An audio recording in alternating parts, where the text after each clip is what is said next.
হরে Krishna. পাবনী daily ব্লগে আপনাকে স্বাগতম। আজ সোমবার। আমাদের গৃহে দীপদানের অনুষ্ঠান, আর এটা কোনো হঠাৎ করে অনুষ্ঠান না, এটা আগে থেকে ডেট ফিক্স ছিল। তাই বিকেল থেকে প্রসাদ তৈরি হচ্ছিল। বাবা লুচি বানানোর জন্য লিচি কেটে দিচ্ছিল, আর দিদা লুচি বেলে দিচ্ছিল, আর মা লুচিগুলো ভাজছিল। চলুন এবার ভোগের পরে ভোগের থালি আপনাদের দেখাই। যখন তুলসী আরতি শুরু হয় তখন থেকে ভক্তরা আসতে শুরু করে। আর আমি যখন গরুর আরতি শেষ করে ভগবানের ঘর থেকে বের হচ্ছিলাম, তখন দেখছি পুরো বারান্দায় মানুষে ভরে গিয়েছে। আর মামা গরুর আরতির সময় এসে গরুর আরতি গিয়ে পুরো সারপ্রাইজ করে দেয় আমাদের সবাইকে।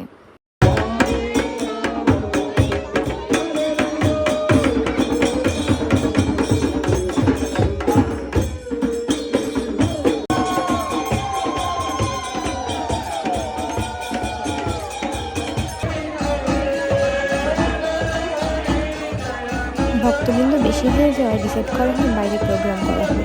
তাই নৃসিংহদেবের আরতিও বাইরে করা হয়েছে। আর প্রভুকে মাল্যদান করে বরণ করার সাথে সাথে কারেন্টটা চলে যায়। এটা কিছু বলার নেই।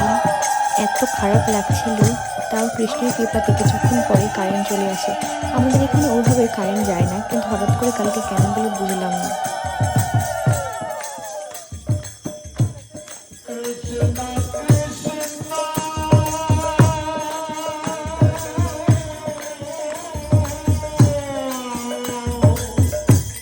লালাবাবু এবং জগৎ সেতুর কাহিনী বর্ণনা করেন এবং ভক্তি জীবনে কীভাবে আগানো যায় সেই সম্পর্কে বর্ণনা করেন।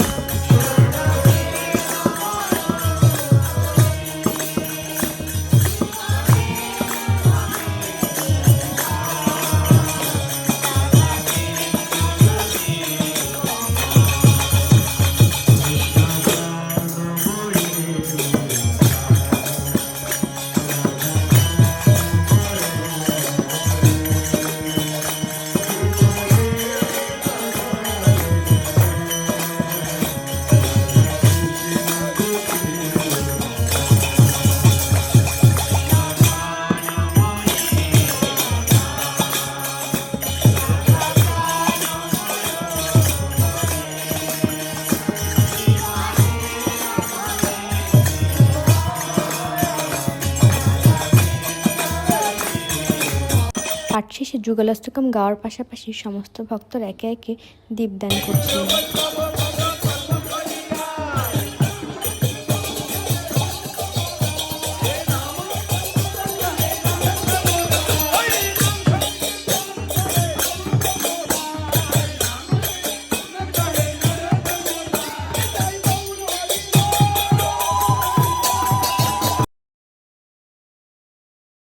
এরপর প্রসাদের পার্সেলগুলো সমস্ত ভক্তদের মাঝখানে বিতরণ করা হয়। সুন্দরভাবে এবং আনন্দের সহিত প্রোগ্রামটি সম্পূর্ণ হয়। যদিও মাঝখানে কারেন্টটা না গেলে আরও বেশি ভালো লাগতো।